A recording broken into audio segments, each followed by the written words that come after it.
My daughter evicted me from the home I built with my own 2 hands exactly 2 hours after we buried her mother. She stood on the porch in her designer heels watching the police escort me off the property like a common criminal thinking she had won.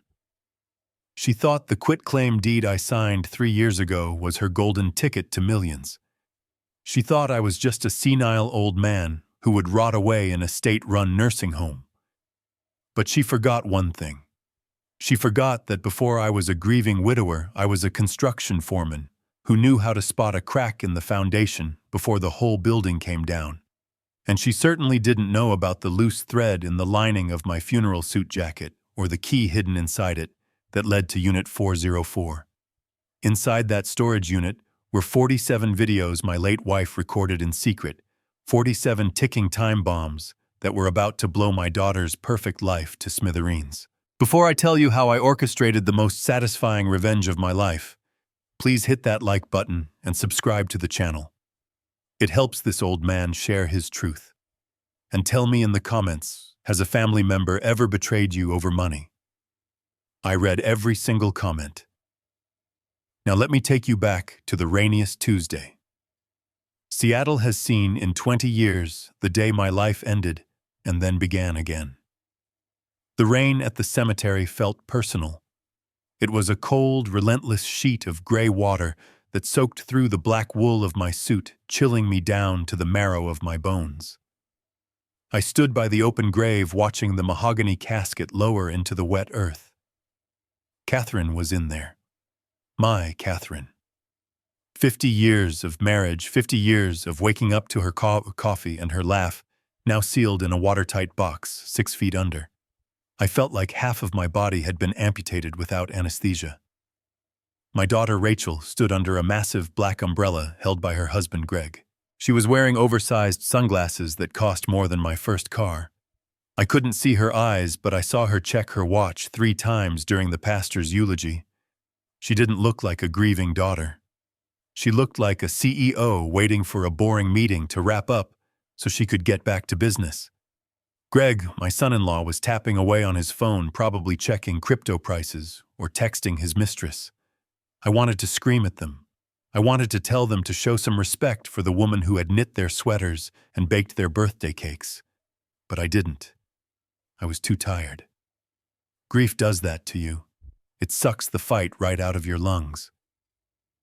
When the service ended, Rachel gestured toward a sleek black limousine idling on the gravel path.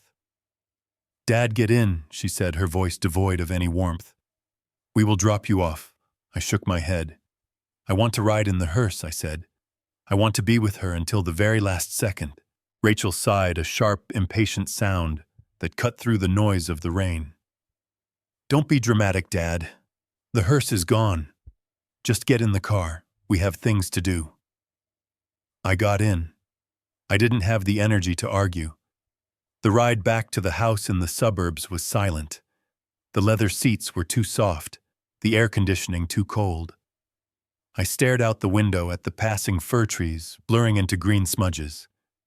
All I wanted was to get home. I wanted to sit in my leather recliner, the one with the duct tape on the armrest, and pour a glass of whiskey.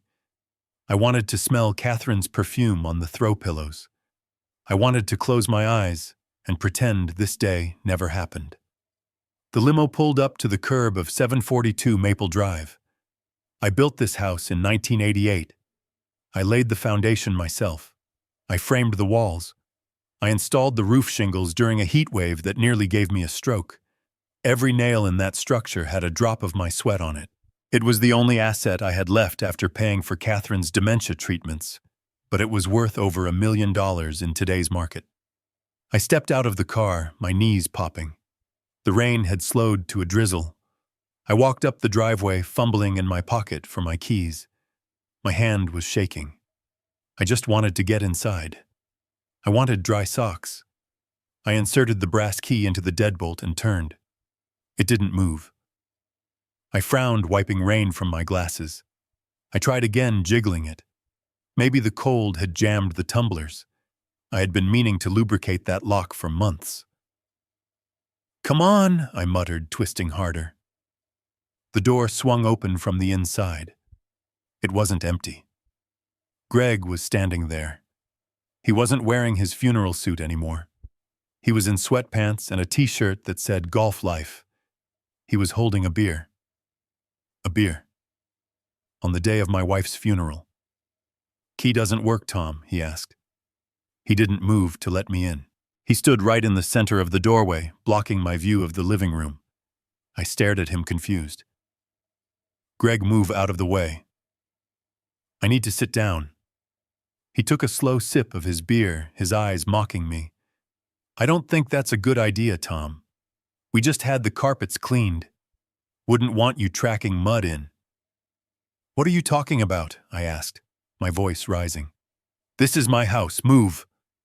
Rachel stepped out from behind him. She had changed too. She was wearing yoga pants and a cashmere sweater. She held a manila folder in her hand. "Actually, Dad," she said, her voice smooth and cold as ice, "it's not your house. Not anymore." My heart skipped a beat, then started hammering against my ribs. I looked from her to Greg, then back to the house.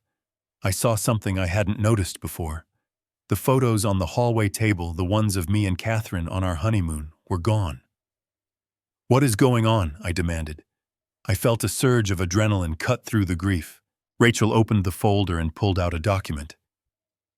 "Do you recognize this, Dad?" I squinted at the paper. It was a quitclaim deed. I remembered it. 3 years ago, right after Catherine got her diagnosis, Rachel had sat us down. She had cried. She said the government would take the house to pay for medical bills if we didn't protect the asset. She said we needed to put the house in her name for tax purposes. She said, "I will take care of you, Daddy." "I trust you," I had said. I signed it.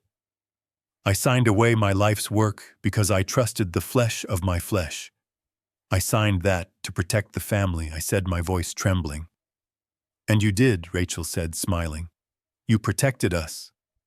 Now the house is legally mine. And Greg and I have decided that it's too much for you to manage alone. You're confusing things, Dad. You're forgetting to turn off the stove. You're getting old." "I'm 76, not an invalid," I shouted. "I still work part-time consulting. I take care of myself." Rachel shook her head, a look of faux pity plastered on her face. "See, you're getting aggressive. This is exactly what the doctor warned us about. Dementia aggression. We can't have you here, Dad. It's not safe." "Not safe," I laughed, a bitter, jagged sound. "You mean not profitable? You want to sell it, don't you?" Greg smirked. "Already have a buyer lined up. Cash offer. Close in 10 days. But we can't show the house with an old man moping around in it." So what I asked, feeling the ground beneath me start to crumble. "You're kicking me out today, on the day we buried your mother. We found a place for you," Rachel said, handing me a glossy brochure. "Sunny Meadows. It's a nice facility. They have a room waiting. The Uber is 5 minutes away." I slapped the brochure out of her hand. "I am not going to a nursing home. This is my house. Get out of my way." I tried to push past Greg. It was a mistake. He was 20 years younger and 50 pounds heavier. He shoved me back. I stumbled, my heel catching on the wet concrete of the porch. I fell hard, landing on my hip. Pain shot up my spine like a lightning bolt. "Dad," Rachel screamed, but she didn't rush to help me. She pulled out her phone. "I'm calling the police. He's assaulting us. He's trespassing." I lay there on the cold concrete, rain dripping onto my face, staring up at the house I built. I remembered laying the bricks for this porch. I remembered Catherine sitting on this swing drinking iced tea. Now her daughter was calling the cops on me. "You wouldn't," I whispered. "Rachel, look at me. I'm your father." She didn't look at me. She was talking to the dispatcher, her voice rising in a fake panic. "Yes, please, hurry. My father, he's violent. He's confused. We have a restraining order pending. Yes, please." 10 minutes later, 2 squad cars pulled up, lights flashing blue against the gray sky. The neighbors were watching. Mrs. Gable from next door was peeking through her curtains. The mailman stopped his truck. The humiliation burned hotter than the pain in my hip. 2 officers approached. One of them recognized me. It was Officer Miller. I had coached his son in Little League 20 years ago. Tom, Officer Miller asked, looking confused. "What's going on here?" "Ask her," I spat, pointing at Rachel. "Ask my daughter why she's evicting her father on the day of her mother's funeral." Rachel stepped forward, the tears flowing freely now. "Oh, officer, thank God you're here. He attacked my husband. He's been off his meds. We tried to get him to go to the facility peacefully, but he just snapped. Here are the papers." She thrust the deed and the power of attorney documents at him. Officer Miller looked at the papers, then at me. His face fell. "Tom, legally. The house is hers. If she wants you to leave, you have to leave." "But I live here," I shouted. "Do you have a lease?" Greg asked, smirking from the safety of the doorway. "No lease, no tenancy agreement. He's just a guest who overstayed his welcome." Officer Miller sighed. "Tom, I can't arrest you for trespassing if you leave now. But you can't stay here. Do you have somewhere to go?" And I looked at Rachel. Her face was a mask of triumph. She knew I had nowhere. She had cut off my access to the joint bank accounts yesterday. I had checked the ATM this morning and it said insufficient funds. I thought it was a glitch. Now I knew it was a heist. I pulled myself up, ignoring the screaming pain in my hip. I dusted off my suit. I fixed my tie. I looked at Officer Miller. "I'll go," I said. My voice was calm, dangerously calm. Rachel smiled. "Good." "Oh, and Dad," she kicked something toward me. It slid across the wet porch and landed in a mud puddle at my feet. It was my old suitcase. The zipper was busted. My clothes were spilling out into the dirty water. "We packed your things," she said. "The Uber is here." I looked at the suitcase. Then I looked at Rachel. I didn't scream. I didn't beg.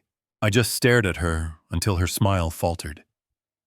She didn't know it yet, but she had just made the biggest mistake of her life. She thought she was discarding trash, but she was actually igniting a fuse. I bent down, picked up the muddy suitcase, and limped toward the waiting car. As I sat in the back seat of the Toyota Camry that smelled like cheap air freshener, I reached into the inside pocket of my jacket. My fingers brushed against a small, hard lump in the lining. Catherine had sewn it there 3 days before she died. She had been lucid for 5 minutes, just 5 minutes, and she had grabbed my collar and whispered, "Check the lining, Tom. Check the lining when they turn on you."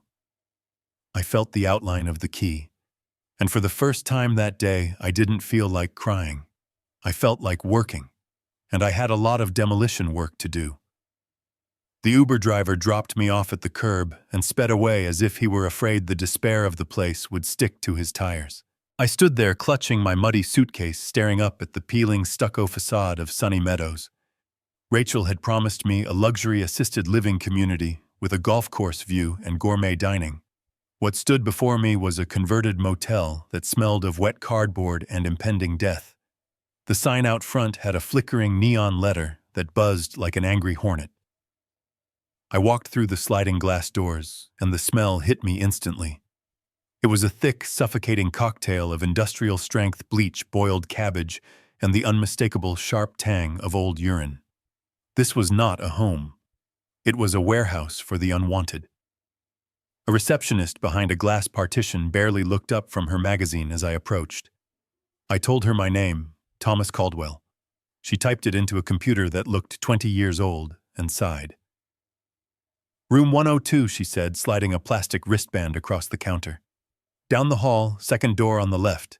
Dinner is at 5. Lights out at 9. Lights out. Do not lose your wristband, or we will have to charge you a replacement fee." I looked at the plastic band. It was the kind they put on you at a hospital or a morgue. I didn't put it on. I shoved it into my pocket and dragged my suitcase down the hallway. The linoleum floor was scuffed and sticky. I passed rooms with open doors where elderly men and women sat in wheelchairs staring blankly at television's blaring static. Some were moaning softly. Others were sleeping in awkward positions, their heads lolling to the side. I tightened my grip on the suitcase handle. I had been a foreman. I had commanded crews of 50 men. I had built skyscrapers. And now I was just another inventory item in this place of decay. Room 102 was a closet with 2 beds. One was occupied by a man who looked like a skeleton wrapped in paper-thin skin. He was asleep, his breath rattling in his chest like dry leaves. The other bed was stripped bare, just a stained mattress waiting for a new body. I sat down on the edge of the mattress.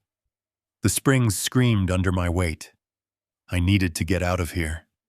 I needed to call Sarah Jenkins. She was an estate lawyer I had used years ago for a zoning dispute. She was sharp, aggressive, and honest. She would know what to do about the quitclaim deed. I reached into my pocket for my smartphone.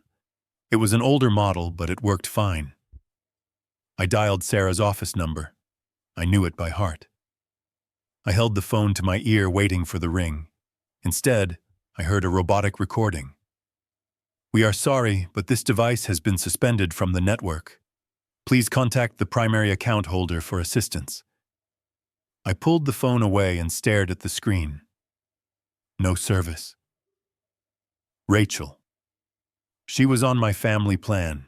I paid the bill for 10 years, but last year, when she said she could get a better deal through her company, I let her transfer the account to her name. Another mistake. Another brick removed from my foundation. I felt a cold sweat break out on my forehead. I stood up and walked out to the hallway. There was a payphone near the nurse's station, a relic from another era. I reached for my wallet. I had a credit card, a platinum Visa with a $20,000 limit. I never carried a balance. I was proud of my credit score. I would use it to pay for a taxi, a hotel, a lawyer, anything. I walked up to the nurse's station. "Excuse me," I said to a large woman in blue scrubs who was sorting pills into small paper cups. "I need to make a phone call. Can I buy a calling card or use a landline? I will pay for it." She looked at me with eyes that had seen too much and cared too little. "Mr. Caldwell, right? Your daughter left instructions. No outgoing calls for the first 48 hours. It is the adjustment period policy. Helps you settle in without getting agitated." "I am not agitated," I said, my voice dropping an octave. "I am being held against my will. I want to use my credit card to call a taxi." She shook her head, a patronizing smile playing on her lips. "Honey, your daughter also put a freeze on your cards. She said you have been spending money on internet scams. We see it all the time with dementia patients. It is for your own protection." I felt the blood drain from my face. Dementia scams. I balanced my checkbook to the penny every Sunday. I knew the current price of lumber and steel in 3 different states. I was not senile. I was being erased. Systematically stripped of every tool I had to fight back. I was a prisoner, and my crime was getting old and trusting the wrong people. I went back to my room and sat in the dark. The man in the other bed coughed a wet, hacking sound. I watched the shadows lengthen across the floor. Hunger gnawed at my stomach, but I couldn't bring myself to go to the cafeteria. I couldn't face the reality of tray food and plastic forks. Around 8 o'clock, the door opened. The hallway light spilled in, blinding me for a second. A silhouette stood there. It was Rachel. She stepped inside, wrinkling her nose at the smell of the room. She was still wearing the clothes from the funeral, but she had added a silk scarf. She looked like a visitor from another planet, a planet of money and hygiene. "Dad," she said, keeping her distance as if poverty were contagious. "The nurse said you were causing a scene about the phone." I stood up slowly. My hip throbbed, reminding me of her husband's shove. "You cut my phone line, Rachel. You froze my cards. You dumped me in a hole where people come to die." "I did what was necessary," she said, crossing her arms. "You were becoming impossible to manage. Greg and I have been so stressed trying to care for you and Mom. We need to focus on our lives now. Care for me." I laughed a dry, humorless bark. You haven't visited in 6 months. You didn't even come when your mother fell in the bathroom last week. I picked her up. I cleaned her. And now you steal my house. It's not stealing, Dad. It's asset liquidation, and we need to do it fast. Greg made some investments that didn't pan out. Crypto. The market crashed. We are leveraged, Dad. Heavily. If we don't sell the house by the end of the month, we lose our own house. We lose the cars. We lose everything. I stared at her. The truth finally came out. It wasn't about my health. It wasn't about tax protection. It was about greed and stupidity. You gambled away your money, so now you are stealing mine. That house was my legacy, Rachel. It was supposed to be for your children, not for Greg's digital gambling addiction. Rachel's face hardened. Her eyes, usually so much like her mother's, turned into flat, dark stones. Look, I didn't come here to debate with you. I came to tell you the rules. You are going to stay here. You are going to be quiet. You are going to sign the final release forms for the house sale when the notary comes on Friday. And if I don't, I challenged, stepping closer to her. If I scream, if I tell every nurse and doctor here that you are robbing me, Rachel smiled. But it wasn't a happy smile. It was a predator's baring of teeth. Then I will have a chat with Dr. Evans. He is the medical director here. Greg plays golf with him. I will tell him your aggression is getting worse. I will tell him you are a danger to yourself. He can prescribe Haldol, Dad. A high dose. It will turn you into a zombie. You won't know your own name, let alone how to call a lawyer. You will just sit in that chair and drool until your heart stops. Is that what you want? I froze. I knew about Haldol. I had seen what chemical restraints did to people. It was a living death. She was threatening to lobotomize her own father, to cover a bad investment. You are a monster, I whispered. I am a survivor, she corrected. Just like you taught me. Be a good boy, Dad. Sign the papers on Friday, or spend the rest of your life staring at a wall. She turned and walked out, her heels clicking on the linoleum like hammer strikes. The door clicked shut, leaving me in the semi-darkness. I sank back onto the mattress. The despair washed over me heavier than the rain at the cemetery. I was trapped. No money, no phone, no credibility. A 76-year-old man against a system designed to ignore him. I buried my face in my hands. For the first time, I thought about giving up. Maybe it was easier to just take the pills. Maybe Catherine was the lucky one. I lay down still in my suit. The wool was scratchy and hot. I shifted my weight, trying to find a comfortable position on the lumpy mattress. As I rolled onto my side, something hard dug into my shoulder blade. It was the lump in the jacket. In the chaos of the eviction and the transfer, I had completely forgotten about it. The secret Catherine had sewn into the lining. My heart gave a little jump, a spark of life in the ashes. I sat up and pulled off the jacket. I turned it inside out. The lining was black silk, worn thin in places. I ran my fingers along the shoulder seam until I felt it. A distinct rectangular shape and a small, flat object. I didn't have a knife. I used my teeth. I bit into the silk, tearing a small hole. I widened it with my fingers, ripping the fabric with a satisfying sound. Two things fell out onto the gray blanket. First, a silver key. It didn't look like a house key. It was smaller, stamped with a serial number. It looked like the kind of key used for a bank deposit box or a high-security padlock. Second, a folded piece of paper. It was a page torn from a recipe book, smelling faintly of vanilla and old paper. I unfolded it. The handwriting was shaky, the letters slanted, written during one of her moments of clarity, before the disease stole her motor skills. It read simply, Tom. Don't trust them. They think I don't understand, but I hear them whispering. If you are reading this, they have made their move. Go to First National Bank on 4th Street. Box 404. I saved everything. The code is our anniversary. Fight back, my love. Fight for us. I stared at the note, tears blurring my vision. Catherine had known. Even through the fog of Alzheimer's, she had been fighting for me. She had been preparing a lifeboat while I was busy trying to keep the ship afloat. I wasn't alone. I had a mission. I looked at the sleeping skeleton in the next bed. Then I looked at the window. It was a ground floor room. The window had a security latch, but I was a builder. I knew that this model of window frame had a weakness in the bottom track.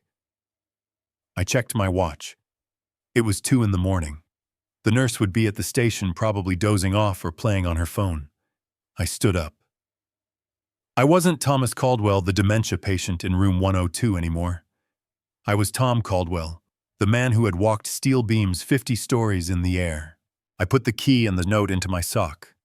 I put my jacket back on. Rachel wanted a war. She was going to get one. But first, I had to break out of prison.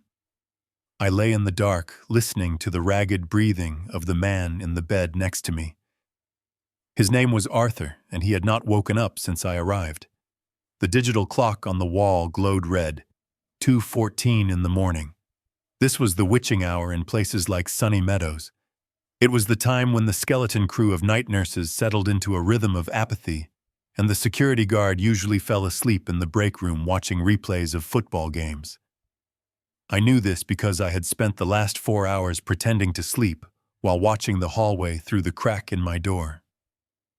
I was 76 years old, and my hip felt like it was filled with broken glass every time I shifted my weight, but my mind was as sharp as a diamond cutter. I had spent 40 years on construction sites. I knew that every building had a rhythm, and every security system had a flaw. I had analyzed the exit door at the end of the east wing earlier that evening when I shuffled past it on my way to the bathroom. It was a magnetic lock system, an old model probably installed in the late 90s. These systems were designed to fail safe, meaning if the power cut out, the magnets would disengage to allow people to escape during a fire. But they also had a weakness. The control box was usually located right next to the frame, and if you knew where to apply pressure, you could trick the sensor into thinking the circuit had been broken. I sat up, slowly wincing as my joints popped. I was still wearing my funeral suit. It was wrinkled and stained with mud, but it was the only armor I had. I reached under my pillow and pulled out the weapon I had fashioned during dinner. It was a butter knife. I had managed to slip it up my sleeve while the nurse was distracted by a resident throwing his peas on the floor. For 3 hours, I had silently ground the dull edge against the metal frame of the bed until it was thin enough to slide between a door jamb and a strike plate. It wasn't a prison shiv, it was a tool. I slipped into my shoes. They were still damp from the cemetery rain. I checked the hallway. The nurse on duty was a young woman named Brenda. I could see the blue light of her phone reflecting off her glasses. She was scrolling through social media, completely checking out from the misery surrounding her. The security guard was nowhere to be seen, probably on his smoke break outside the loading dock. This was my window. I needed a distraction. Not a big one, just enough to pull Brenda away from her station, but for 60 seconds. I crept down the hallway, hugging the wall to stay in the shadows. My target was the vending machine in the alcove near the nurse's station. It was an old machine, the kind with a loud compressor. I reached behind it, my fingers searching for the power cord. I didn't pull it out. Instead, I used the tip of my modified knife to nick the insulation on the wire just enough to expose the copper. Then I poured a small amount of water from the paper cup I had saved from dinner onto the exposed wire. The result was immediate and satisfying. A loud pop echoed through the quiet hallway, followed by the smell of ozone and a shower of sparks. The machine groaned and died. Brenda jumped up from her chair, dropping her phone. "What the hell?" she muttered, marching toward the alcove to investigate the noise. That was my signal. I moved. I didn't run, I couldn't run. I moved with a fast, limping shuffle toward the exit door at the end of the hall. The pain in my hip was blinding, but I bit my lip until I tasted iron. I reached the door. The magnetic lock hummed above me, a constant red light indicating it was sealed. I jammed the thin edge of the butter knife into the seam of the control box cover. I applied torque. Not too much, just enough to bridge the contact points inside. I held my breath. Click. The green light flashed. The magnet released with a heavy thud. I pushed the door open and the cold night air hit me like a slap in the face. It smelled of wet asphalt and pine needles. It smelled like freedom. I slipped outside and let the heavy door close behind me. The latch engaged again, locking me out. I was free, but I was also alone in the middle of the night, with no coat, no money, and a family that wanted me dead. I didn't stop to celebrate. I knew that as soon as Brenda finished cursing at the vending machine, she would do her rounds. I had maybe 10 minutes before they noticed room 102 was empty. I headed for the tree line, keeping away from the parking lot lights. The ground was uneven and slippery. Twice I stumbled, falling to my knees in the mud. I just gritted my teeth and got back up. I thought of Catherine. I thought of the video she had made. Fight back, Tom. Her voice was the fuel in my engine. Sunny Meadows was located on the outskirts of town, an area zoned for industrial parks and cheap storage units. It was a 5-mile walk to the nearest bus station that would take me downtown. 5 miles for a young man is a warm-up. 5 miles for a 76-year-old man with a bad hip and no winter coat is a marathon through hell. The wind cut through my suit jacket. I walked along the shoulder of the highway, flinching every time a truck roared past, spraying me with dirty mist. My legs began to tremble after the second mile. I was dehydrated, and my blood sugar was dropping. I saw a gas station ahead, the fluorescent lights buzzing in the mist. I needed to sit down, but I knew if I sat down, I might not get up again. As I approached the station, I saw a group of figures huddled under the awning near the air pump. They were homeless men, wrapped in layers of blankets and trash bags. One of them looked up as I approached. He had a gray beard and eyes that looked like broken glass. He saw my suit, my tie, my shiny shoes, and he laughed. A dry, rasping sound. "Looks like the bank foreclosed on you too, Pops," he said. I stopped, leaning against a concrete pillar to take the weight off my hip. "I need to get to the downtown bus terminal," I said, my voice hoarse. The man spat on the ground. "Bus costs $2.50. You got $2.50, Mr. Wall Street." I patted my pockets. Empty. Rachel had taken my wallet, my cash, my cards. All I had was the key in my sock and the watch on my wrist. I looked at the watch. It was a Seiko nothing fancy.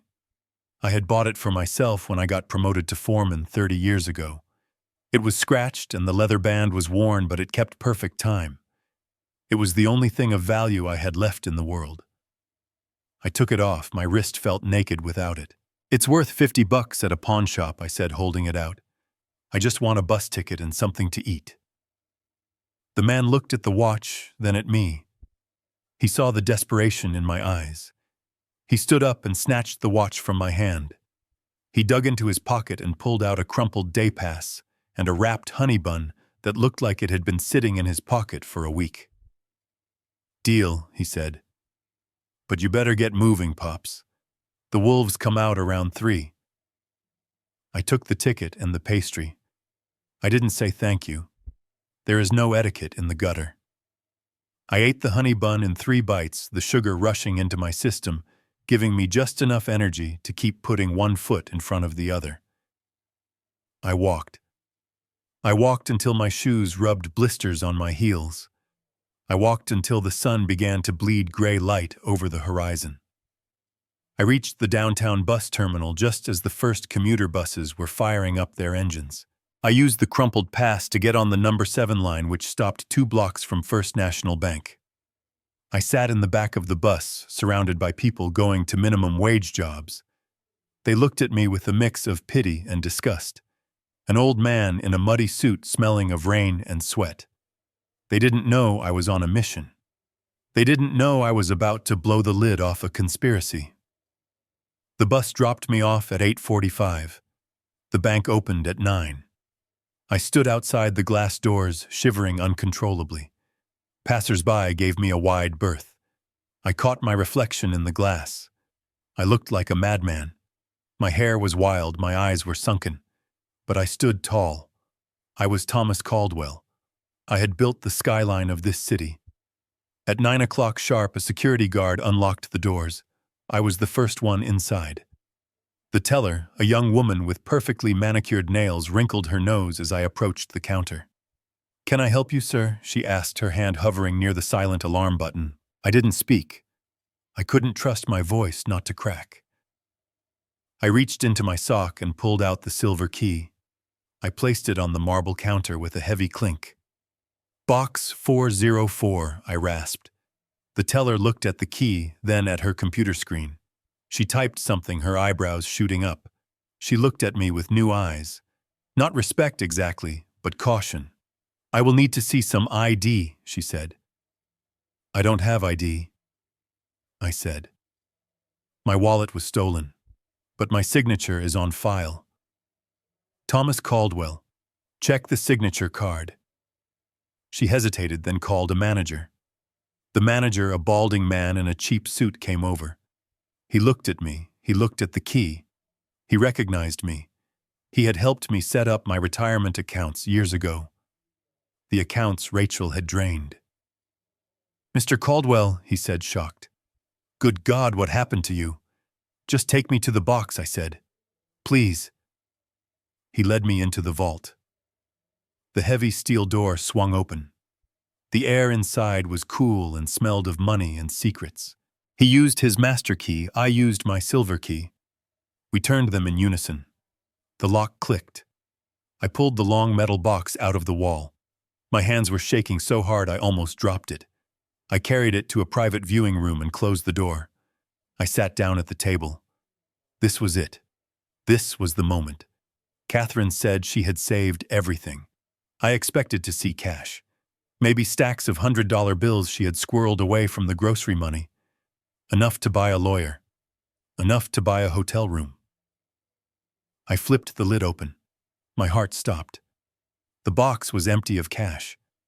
There was no gold, no jewelry, no bonds. There was only a single plastic keycard with the logo of a self-storage facility and a cheap black USB drive taped to a piece of index paper. I stared at the items, feeling a wave of nausea. I had walked through hell for a thumb drive. I had traded my watch for a piece of plastic. I slumped back in the chair, ready to weep. But then I saw the writing on the index card. It was Catherine's handwriting again, but this time it was firm and angry. The letters were pressed deep into the paper. It said, "It is worse than we thought, Tom. Watch the drive. Then go to the unit. The code is the day we met." I picked up the USB drive. It felt light in my hand, but somehow it felt heavier than a gold bar. I didn't have money. I didn't have a home. But I held in my hand 47 digital ghosts that were about to come back to haunt the people who had destroyed my life. I put the drive in my pocket. I stood up. The pain in my hip was gone, replaced by a cold, burning fury. I didn't need a hotel. I needed a computer. And I knew exactly who could help me hack into the truth. The address on the keycard led me to a facility called Secure Keep Self-Storage, located in an industrial park 3 miles from the bank. I walked the distance because I had no other choice. My hip had gone from a dull throb to a sharp, screaming agony with every step, but I forced my legs to move. I was a machine now fueled by a mixture of adrenaline and rage. The facility was a sprawling labyrinth of orange metal doors and concrete driveways surrounded by a chain-link fence topped with razor wire. It looked less like a storage place and more like a fortress, which I suppose was exactly what Catherine had intended. I punched the code into the keypad at the pedestrian gate. The code was the date we bought our first house. The light turned green and the gate buzzed open. I limped through the rows of identical doors until I found Unit 47. It was tucked away in a back corridor where the security cameras were angled slightly away. My wife had always been thorough. She knew where the blind spots were. I slid the keycard into the slot and rolled up the metal door. The sound echoed like thunder in the empty hallway. Inside the unit was small, only 5 by 10 feet, and freezing cold. The air smelled of stale paper and dust. It was packed floor to ceiling, with banker boxes, labeled with dates going back 5 years.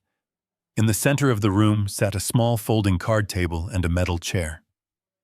On the table was an old laptop computer, one I thought we had recycled years ago, plugged into a battery power station. Beside it was a lamp. It was a makeshift office, a secret war room where my wife had spent the last years of her life fighting a battle I didn't even know was happening. I sat down in the metal chair, my bones cracking.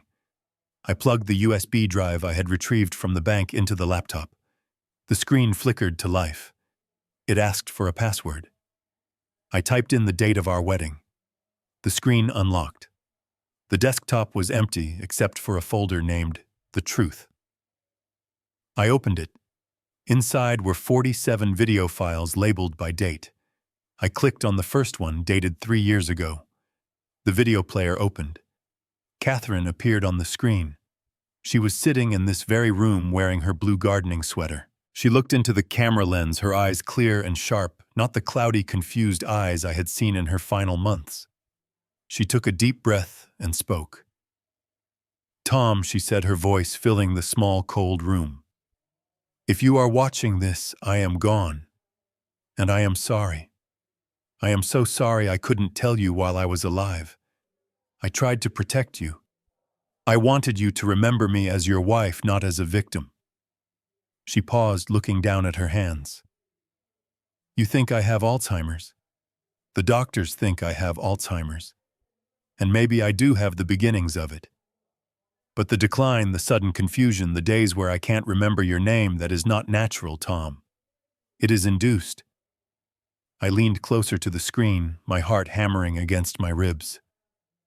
What was she saying? "Rachel," she continued, her voice trembling with a mix of fear and maternal disappointment. "Rachel brought me vitamins from that special clinic she found. She said they were experimental supplements to help my memory. I took them for a month, and I felt like I was wading through wet cement. I couldn't think. I couldn't speak. One day I pretended to swallow the pill, but I hid it under my tongue. I spit it out later and took it to a pharmacy to get it tested." She held up a piece of paper to the camera. "It wasn't a vitamin, Tom. It was a high-dose sedative mixed with a drug used to treat severe psychosis. The pharmacist said in a healthy brain, it causes memory loss, confusion, and motor failure. She is poisoning me, Tom. She is making me sick so she can get power of attorney over the estate." I sat back in the chair feeling like I had been punched in the gut. I remembered those pills. I remembered thanking Rachel for finding them. I remembered pouring the water for Catherine to take them. I had helped kill my own wife. The guilt washed over me, hot and suffocating. I wanted to vomit. I wanted to scream, but I couldn't stop watching. Catherine continued, "I know you would have torn the world apart if I told you. You would have gone to the police. You would have attacked Greg. And they would have won. They would have said you were abusive and unstable. They have been building a case against you too, Tom. So I decided to play their game. I took the pills when they were watching and spit them out when they weren't. I played the part of the confused old woman so they would let their guard down. And when they thought I was napping, I came here. I recorded everything. I clicked on the next video file. The timestamp was from 2 years ago. The angle was different, low, and hidden, likely from a camera concealed on a bookshelf or a flower pot in our living room. The video showed Rachel standing over Catherine, who was sitting in her favorite armchair. Rachel's face was twisted in a snarl I had never seen before. "Sign the papers, Mom!" Rachel screamed, slamming her hand on the armrest. "Just sign the damn papers." "I don't understand what this is," Catherine said, her voice feigning frailty. "Is this for the insurance?" "It is for the trust," Rachel hissed, grabbing Catherine's wrist. "Stop acting stupid. You know what this is. It gives me control over the bank accounts, so Greg and I can manage the bills. Dad is too old to handle the finances. If you don't sign this, I am going to put you in a home. Do you hear me? I will put you in the state ward where the nurses steal your jewelry and leave you in dirty diapers. I watched in horror as my daughter, the little girl I had taught to ride a bike, physically forced a pen into her mother's hand. I saw Catherine's hand shaking as she signed.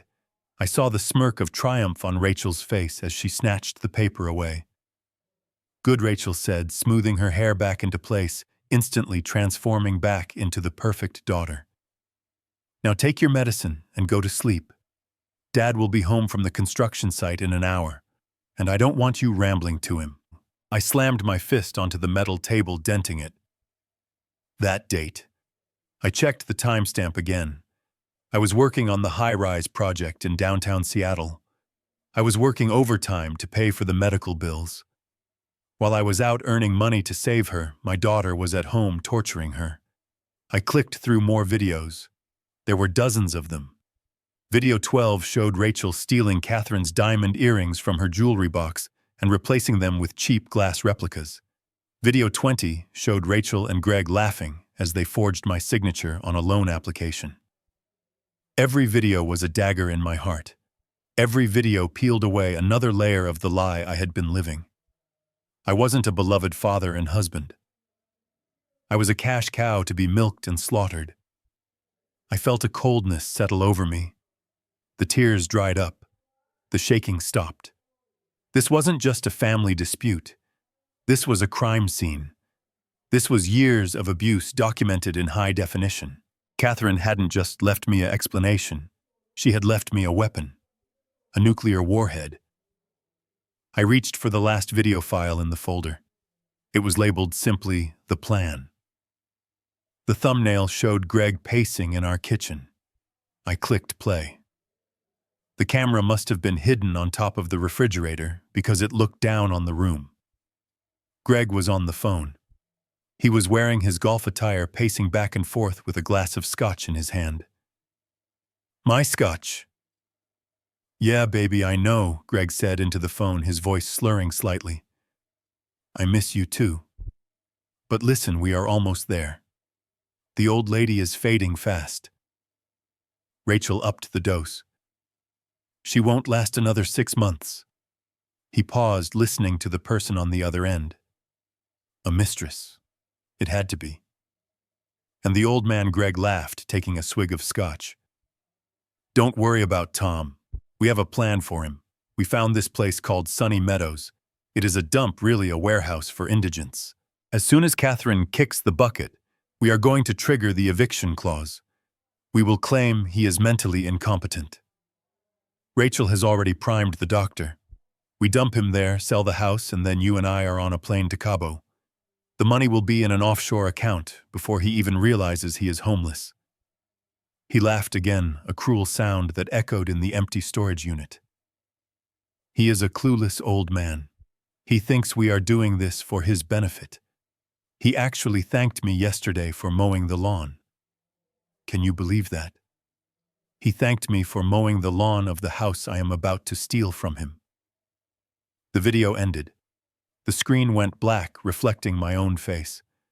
I looked older than I felt. I looked tired. But in my eyes, I saw something that hadn't been there yesterday. I saw the eyes of a foreman who had just found a structural crack that needed to be demolished. Greg was right about one thing. I was a clueless old man. I had been blind. But he was wrong about the rest. I wasn't going to rot in Sunny Meadows. And he wasn't going to Cabo.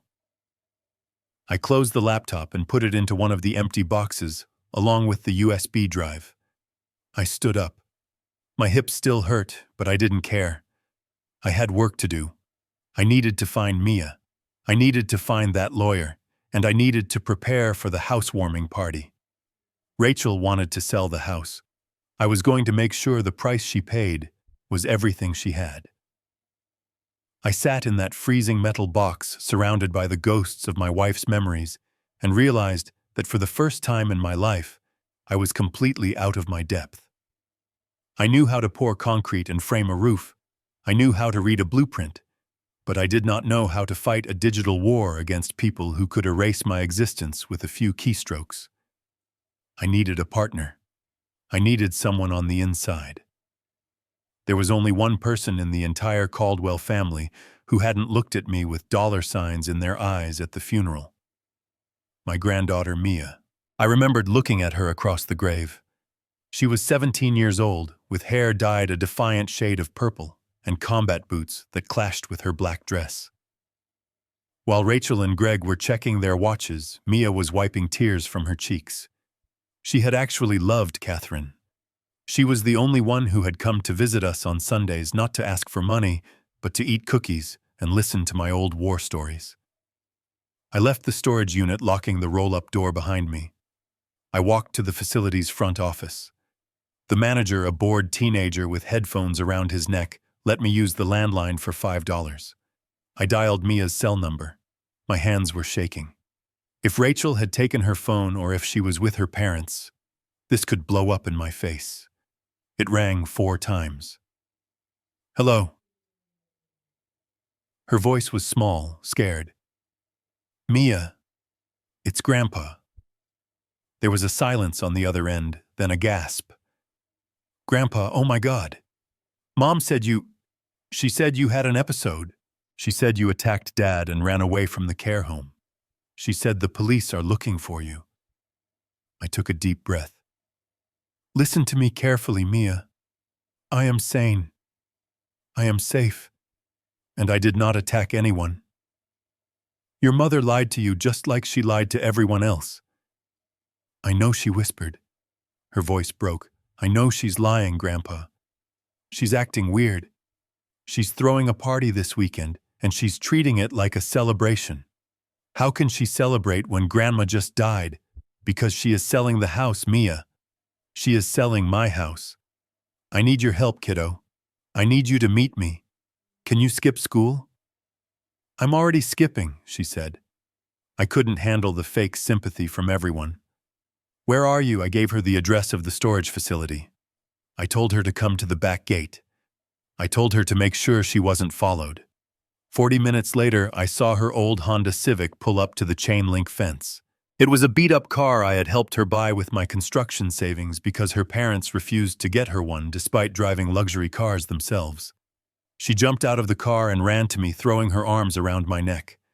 She smelled like peppermint gum and teenage anxiety. I hugged her back, feeling the first bit of warmth I had felt in 24 hours. You look terrible, Grandpa, she said, pulling back to look at my muddy suit and unshaven face. I've had a rough night, I said. Come inside. We have work to do. We sat at the small card table in Unit 47. I didn't show her the videos of her mother abusing Catherine yet. That was too heavy a burden for a 17-year-old to carry all at once. Instead, I told her about the eviction, the frozen accounts, and the lies about my dementia. Mia listened, her fists clenching on the table. She didn't look surprised. She looked resigned. I knew it, she said bitterly. I knew they were desperate. Desperate, I asked. Mia, your father drives a Porsche. Your mother carries handbags worth more than my truck. How can they be desperate? Mia let out a harsh laugh. It's all fake, Grandpa. It is all a show. The Porsche. It's a lease and they are 3 months behind on payments. The handbags. Most of them are high-quality fakes or bought on credit cards that are maxed out. We are drowning. She pulled out her phone and opened Instagram, showing me Rachel's profile. It was filled with photos of expensive dinners, vacations in Europe, and smiling selfies. Caption: living our best life. #blessed. They spent $80,000 on a kitchen renovation last year, just so Mom could film cooking videos that nobody watches, Mia said. Dad lost a fortune on cryptocurrency and sports betting. They have taken out loans against everything. Why do you think they were so eager to get Grandma's power of attorney? They have been siphoning money from you guys for years to pay the minimums on their credit cards. I stared at the screen, feeling a mixture of disgust and vindication. My gut feeling had been right. They weren't just greedy, they were incompetent. They had burned through their own fortune, and now they were burning through mine to keep up appearances. They need to sell the house this weekend, Mia continued. I heard Dad talking on the phone. He said if they don't get a cash infusion by Monday, the bank is going to repossess the Porsche and maybe foreclose on our condo. That is why they kicked you out so fast. They need the asset liquid immediately. I nodded slowly. The pieces of the puzzle were locking into place. This wasn't just a house sale. It was a fire sale. A desperate attempt to cover up a lifetime of bad decisions. Mia, I said, leaning forward, I need to know exactly what they are planning for this party. I need to see the emails. I need to see the contracts. Mia bit her lip. Mom changed the Wi-Fi password at home. But she uses the same password for everything. Her iCloud, her email, her banking. It's always her birthday and her favorite designer brand. Can you get in? I asked, pointing to the old laptop. Mia cracked her knuckles and pulled the laptop toward her. Watch and learn, Grandpa. She opened a browser and went to the iCloud login page. She typed in Rachel's email address. For the password, she typed OCT12 Gucci. Access granted. We were in. Mia's fingers flew across the keyboard, syncing emails and downloading attachments. I watched in awe. This was the generational gap bridged by necessity. I built houses with hammers, she dismantled lives with data. Here it is, she said, pointing to an email thread with the subject line, Urgent Closing, Sunday Party. I leaned in to read. The email was from a real estate attorney, but not Sarah Jenkins. It was someone named Unlawful-Looking Guy named Barry Slick-Looking Logo. Rachel, the email read. Everything is set for the Sunday open house event. The buyer is ready to wire the funds immediately upon signature. Remember, the sale price is significantly below market value at $800,000 to ensure speed. We need the property vacated and the title clear. $800,000, I whispered. That house is worth $1.5 million easily. They are selling it for half price. They don't care about the value, Mia said, scrolling down. They just need the cash to cover the debts before the collectors come knocking on Monday. But who is the buyer, I asked? Who has $800,000 in cash ready to drop on a Sunday? Mia clicked on the attachment labeled Purchase Agreement. She scrolled to the bottom to see the buyer's information. It wasn't a family looking for a home. It wasn't an investor flipper. The buyer was listed as Apex Horizon Holdings, LLC. That sounds like a shell company, I muttered. I had dealt with shady developers in my time. LLCs were how they hid things. Mia copied the name and opened a new tab. She started searching public records. She dug through corporate registries, linking names and addresses. She was like a bloodhound. Grandpa, she said, her voice dropping to a whisper. Look at this. Apex Horizon Holdings is registered in Delaware. But the registered agent address, it matches an office building in downtown Seattle.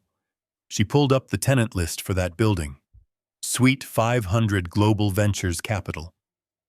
So I asked, Grandpa, look who the CEO of Global Ventures Capital is. She turned the screen toward me. I saw a photo of a man with a slicked back hair and a predatory smile. Wait, I said. I know that face. That's Marcus Sterling. Who is Marcus Sterling? He is Greg's boss, I said, realizing the horror of the situation. Greg works for him as an acquisition specialist. Mia gasped. Oh my God! Do you see what they are doing? I saw it. It was clear as day. Greg wasn't just selling the house to pay debts. He was selling it to his own boss at a massive discount, probably in exchange for a kickback or a promotion. But it was worse than that. Mia searched Marcus Sterling's name again, adding keywords like lawsuit or investigation. A news article from a financial blog popped up. Marcus Sterling suspected of large-scale money laundering through real estate acquisitions. No charges filed yet due to lack of evidence. My blood ran cold. "They are laundering money, Mia," I said, my voice steady with rage. "Greg's boss is using my house to clean dirty money. He buys it cheap through a shell company. Greg gets a cut to pay off his gambling debts, and Rachel gets to pretend she is a socialite for another year. They are turning my life's work into a washing machine for criminal cash." Mia looked at me, her eyes wide with fear. "Grandpa, this is dangerous. These aren't just bad family members. These are criminals. If we go to that party—" "We are going to that party," I cut in. "But we aren't going as guests. We are going as executioners." I looked at the time. It was Friday afternoon. The party was Sunday. We had 48 hours to build a case that wouldn't just stop the sale but would put every single one of them behind bars. "Mia," I said, standing up, "I need you to do something very brave. I need you to go back home." "What? No, I'm not leaving you." "You have to. If you are missing, they will get suspicious. Go home. Act normal. Pretend you are sad about me running away. But I need you to get access to the audio system for the party. Can you do that?" Mia hesitated, then nodded slowly, a determined look crossing her face that reminded me so much of Catherine. Dad bought a new smart sound system for the party to impress the investors. It's controlled by an app. I have the login. "Good," I said. "And one more thing. I need you to find my old uniform. The one I wore when I was foreman. Not a suit. My work clothes. Can you sneak them out?" Mia smiled a small, sad smile. "The one with the paint stains. That's the one," I said. "If I am going down, I am going down as who I really am. Now go. And Mia." She paused at the door. "Don't let them see you cry. Save the tears for when we win." She nodded and slipped out into the daylight. I was alone again in the cold storage unit. But I wasn't cold anymore. I had the evidence. I had the motive. And I had the girl. Now all I needed was to sharpen my axe. The house on Maple Drive was about to have one hell of a housewarming. Mia left the storage facility to play her part in our deception, and I was left alone with a box of secrets and a velvet pouch of gold. Catherine had hidden her jewelry not because she didn't trust me, but because she knew that in a war, resources are everything. I opened the pouch. Inside was her diamond engagement ring, a heavy gold necklace from her mother, and a pair of sapphire earrings I had bought her for our 40th anniversary. I held them in my rough hands, feeling the weight of the history they carried. These weren't just baubles. They were ammunition. I walked 3 blocks to a pawn shop I knew from my days working downtown. I didn't pawn them. I sold the necklace and earrings outright. The broker gave me $4,000 in cash. It was a fraction of their value, but I didn't have time to haggle. I kept the engagement ring. Some things are too sacred to sell even for justice. With the cash thick in my pocket, I hailed a taxi. I wasn't going to a big glass skyscraper where lawyers charged $1,000 an hour to tell you to settle. I was going to a small brick building on the east side to see Sarah Jenkins. I had met Sarah 5 years ago on a job site where she was representing a subcontractor who had been stiffed by a developer. I watched her tear a team of corporate attorneys to shreds with nothing but a binder of receipts and a terrifying command of contract law. She was young, hungry, and she hated bullies.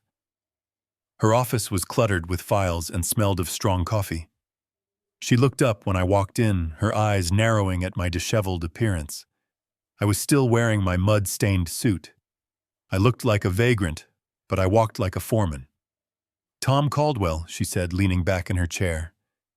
"You look like you went 12 rounds with a cement mixer." I sat down and placed the velvet pouch and the stack of cash on her desk. Then I put the USB drive on top of the money. "I need to hire you, Sarah," I said.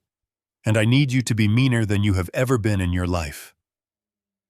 She raised an eyebrow and picked up the USB drive. What is this? This is 47 counts of elder abuse, fraud, and conspiracy, I said. My daughter stole my house. She forged my signature, and she is about to sell it to a money launderer this Sunday. Sarah didn't ask questions. She plugged the drive into her computer. I watched her face as she clicked through the videos. At first, she was professional detached, but by video 10, her jaw was tight. By video 30, she was gripping her pen so hard I thought it would snap. When she watched the video of Greg planning to dump me at Sunny Meadows, she slammed her hand on the desk. "This isn't a lawsuit, Tom," she said, her voice low and dangerous. "This is a crucifixion." She stood up and started pacing her office. She was in her element now. She started listing statutes and codes faster than I could follow. "Look," she said, turning to face me. "We could file an emergency injunction to stop the sale. We could sue for civil damages. But that takes years. Rachel will drag it out. She will claim you are senile. She will hide the assets. And even if we win, you just get the house back." "I don't want just the house back," I said. "I want them to pay for what they did to Catherine." Sarah smiled, and it was the smile of a shark sensing blood in the water. "Then we don't stop the sale, Tom. We let it happen." I stared at her confused. "Let her sell it." "But then the house is gone." "No," Sarah said, leaning over the desk, her eyes burning with intensity. "If we stop the sale now, they are just guilty of attempted fraud. It is messy." "It is," he said, she said. "But if she goes through with the sale, if she accepts that wire transfer, if she signs that closing document knowing full well that the title is fraudulent, that is wire fraud, Tom. That is a federal crime." She pulled a legal pad toward her and started sketching a timeline. "Here's the plan. We let the party happen. We let her shake hands with this Marcus Sterling character. We let the money hit the account. The second that transaction is verified, the crime is complete. And because we have video proof of the forgery and the conspiracy, we catch them with the smoking gun in one hand and the stolen cash in the other. We don't just sue them, Tom. We send them to federal prison." I looked at the diagram on her notepad. It was a trap, a beautiful, brutal trap. "But we need to make sure she feels safe," I said. "If she suspects I am fighting back, she might get spooked. She might call off the sale." Sarah nodded. "Exactly. She needs to think she has won. She needs to think you are broken, defeated, and rotting in that nursing home. We need to lower her guard so completely that she gets arrogant. Arrogance is where people make mistakes." I reached into my pocket and pulled out Mia's spare phone, which I had taken when we met. I texted Mia. "Grandpa, are you with the lawyer?" Mia replied instantly. "Yes, we have a plan, but I need you to do something hard. Is your mother nearby?" "She is in the kitchen drinking wine and bragging to Dad about how she handled you. She has your old phone on the counter." "Perfect," I texted back. "I am going to send a message to my old phone. When it comes through, I need you to watch her reaction." I looked at Sarah. She nodded, encouraging me. I typed the message on Mia's spare phone, sending it to my number. "Rachel, please. It is cold here and I am hungry. I don't want to fight anymore. I just want to go somewhere warm. If I sign a paper saying I won't sue, will you give me $5,000? Just enough for a motel and some food. Please. I am begging you." I hit send. My thumb hovered over the screen. I felt a wave of nausea, begging my own daughter. Even as a ruse, it tasted like bile in my throat. 5 miles away in the kitchen of the house I built, Rachel picked up my old phone. Mia texted me the play-by-play a minute later. She is reading it. She is laughing, "Grandpa." She is showing Dad. I waited. The response came 2 minutes later. "Dad, I am glad you are finally being reasonable. I knew you would come to your senses. 5,000 is a lot, but because I am a good daughter, I will do it. But you have to sign a full release of liability. No lawsuits. No coming back. You take the money and you disappear. Deal. I showed the message to Sarah. She let out a sharp laugh. She just admitted to extortion in writing, she said. She is digging her own grave with every character she types. I typed back. Deal. I will sign anything. Just bring the money. No, Rachel replied. I am busy with the open house. I will send a courier with the papers on Monday. Stay at the home. Don't make a scene. I put the phone down. The trap was set. She thought I was a desperate, broken old man begging for scraps. She thought she had bought my silence for the price of a used Honda. She had no idea that on Sunday I wasn't coming for $5,000. I was coming for everything. Sarah stood up and extended her hand. Go get some sleep, Tom. You have a big day Sunday. I will have the paperwork ready, and I will call a friend of mine at the FBI. They are very interested in Marcus Sterling. When you walk into that party, you won't be walking alone.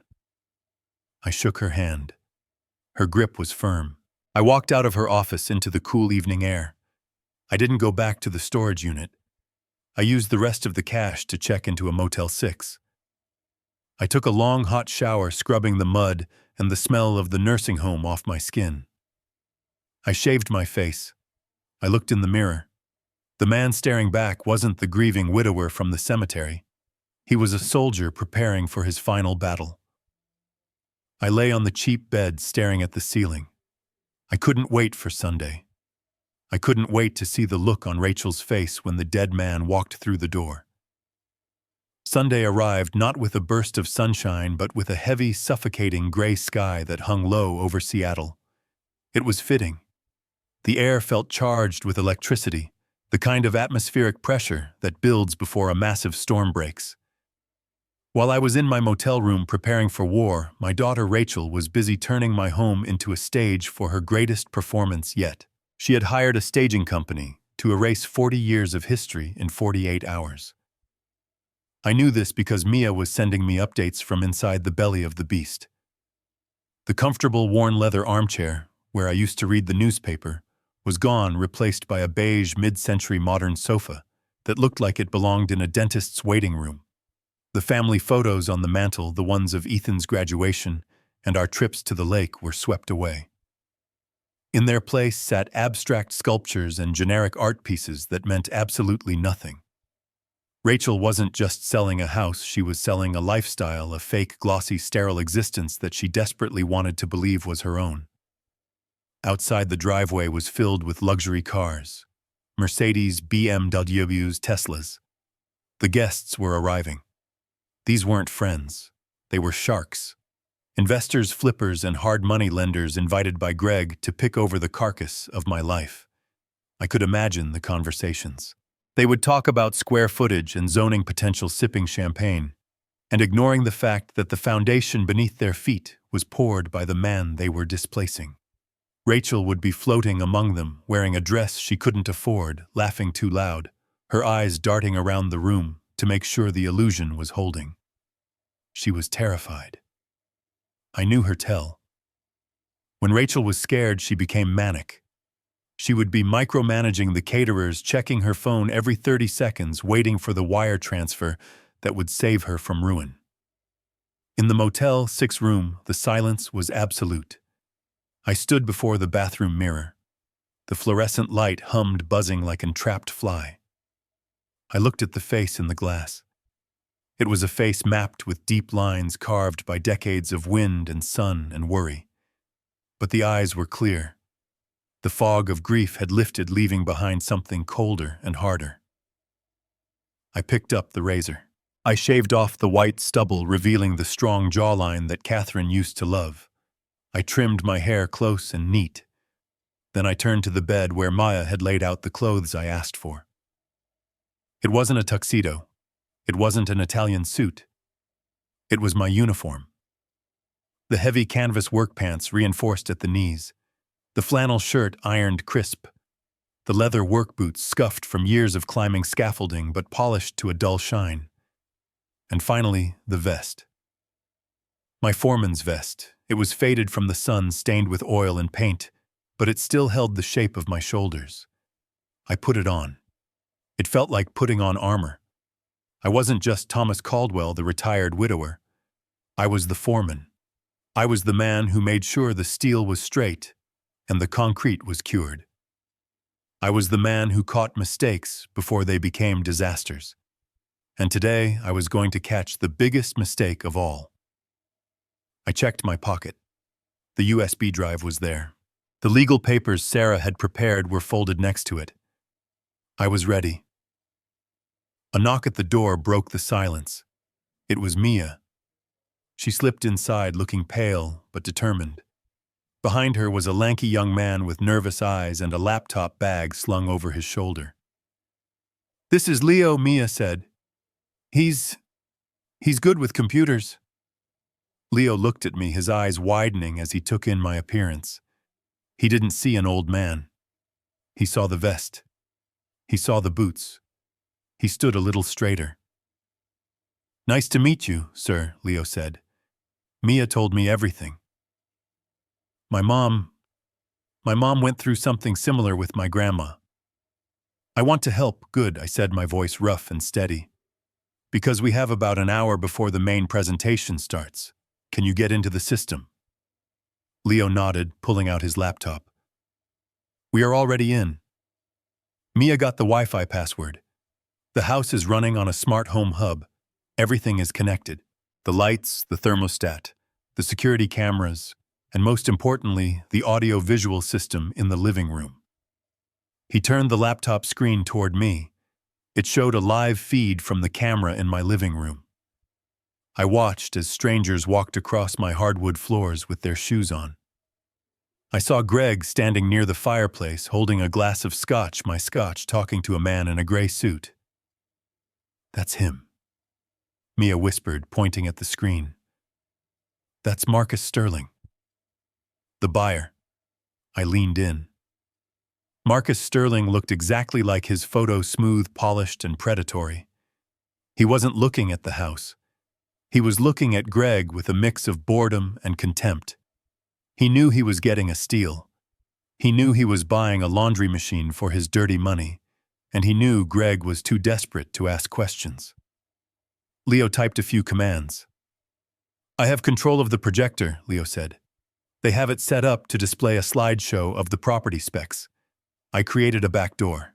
When you give the signal, I can override their feed and broadcast whatever is on this drive." "And the sound?" I asked. "I have access to the Sonos speakers," Leo said. "I can blast it at max volume. They won't be able to ignore it." "Perfect," I said. Mia looked at me, her eyes welling up. "Grandpa, are you sure about this?"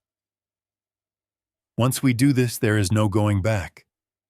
Mom, she will hate you forever." I put my hands on her shoulders. She felt so small, so fragile. I looked her in the eye. "Mia, your mother stopped being my daughter the moment she decided to bury me while I was still alive. She doesn't hate me. She doesn't feel enough to hate. She just uses. And today the using stops. We aren't doing this to hurt her. We are doing this to stop her from hurting anyone else." Mia nodded, wiping her eyes. She took a deep breath. "Okay. Let's do it." We left the motel. Leo drove us in his beat-up sedan. We parked 2 blocks away from the house to avoid being seen by the valet service Rachel had hired. The rain had stopped, leaving the streets slick and black. The air smelled of wet leaves and ozone. I walked toward the house. My boots clicked on the pavement, a steady rhythmic sound, like a clock ticking down. Mia and Leo stayed back in the car with the laptop ready to trigger the payload on my command. I reached the driveway. The house was blazing with light. It looked beautiful, I had to admit. I had built it well. The cedar siding I had installed myself 30 still looked warm and inviting. But tonight, it felt like a stage set for a tragedy. I walked up the path past the sign that said "Sold" in anticipation. I saw the guests through the large bay window. They were laughing, drinking, eating canapes. Ignorant, complicit. I stepped onto the porch, the same porch where I had fallen in the mud 3 days ago. The mud was gone, washed away by the rain, or maybe power washed by Rachel's cleaning crew. I reached for the door handle. It was unlocked. It was an open house after all. I pushed the door open. The noise of the party spilled out a cacophony of polite chatter and clinking glass. For a moment, no one noticed me. I stood in the entryway, framed by the door, my work boots muddying the expensive rug Rachel had rented. Then Rachel turned. She was standing in the center of the room, holding a glass of red wine. She was wearing a white dress that looked like a bridal gown cut for a cocktail party. She was laughing at something Marcus Sterling had said, her head thrown back in a display of performative joy. Her eyes swept across the room and landed on me. The laugh died in her throat. She froze. The glass of wine trembled in her hand. The silence spread outward from her like a ripple in a pond. One by one, the guests stopped talking and turned to look. They saw an old man in construction clothes standing like a monolith in their midst. They saw the mud on my boots. They saw the oil stains on my vest. But mostly, they saw my eyes. Rachel lowered her glass, her face draining of color. She looked at Greg, who had just noticed me and was turning a shade of angry purple. "Dad." Rachel whispered, her voice cracking. "What? What are you doing here?" I didn't answer immediately. I stepped into the room. My boots made a heavy thud on the hardwood floor. I looked at the crowd. I looked at Marcus Sterling, who was watching me with amused curiosity. I looked at Greg, who was starting to move toward me, his hands balling into fists. And then I looked at Rachel. I looked at the wine in her hand. Vintage Cabernet. Probably $100 a bottle. Paid for with the money I had saved to fix the roof. I took another step. The crowd parted instinctively. I wasn't an intruder. I was the owner, and I had come to inspect the work. "I heard you were having a party, Rachel," I said, my voice low but carrying to every corner of the room. "I thought I would stop by. After all, I poured the foundation this house stands on.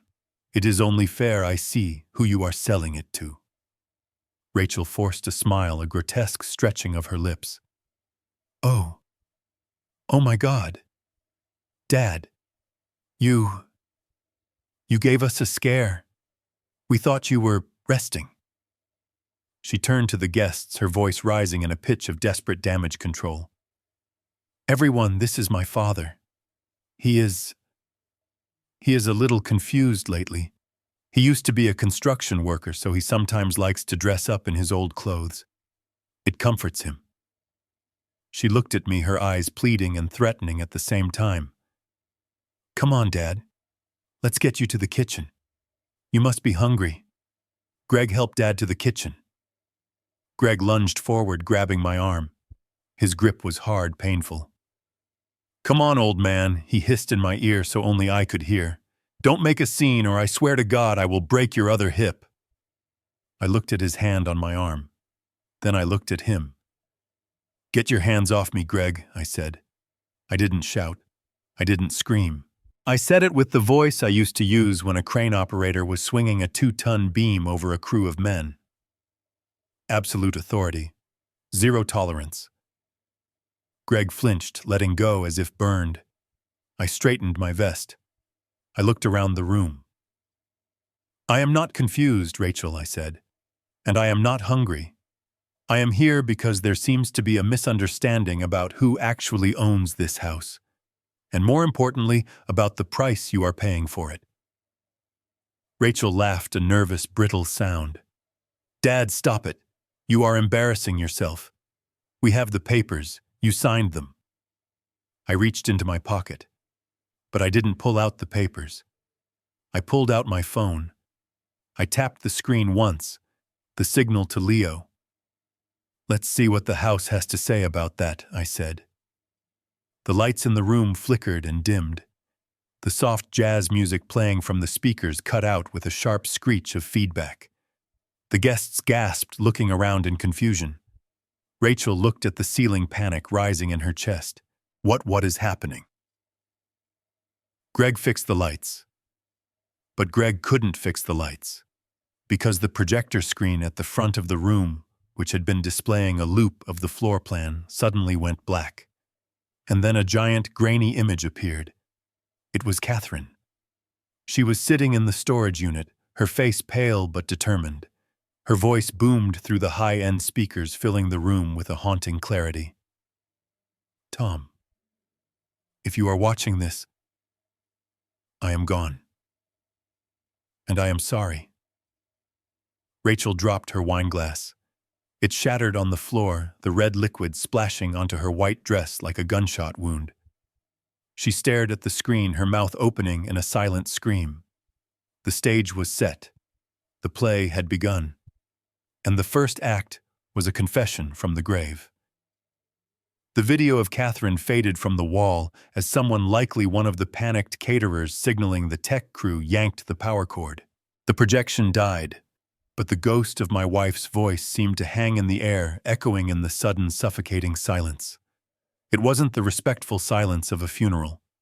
It was the terrified silence of a crime scene where the body has just sat up. Every eye in the room was fixed on me. The wealthy investors in their sharp Italian suits, the trophy wives with their frozen smiles, and Marcus Sterling, the shark in the gray suit, all stared at the man standing in the doorway. They saw the mud on my boots. They saw the oil stains on my foreman's vest. They saw a relic of a past they thought they could simply bulldoze over. Rachel was the first to recover. She was a survivor, I gave her that.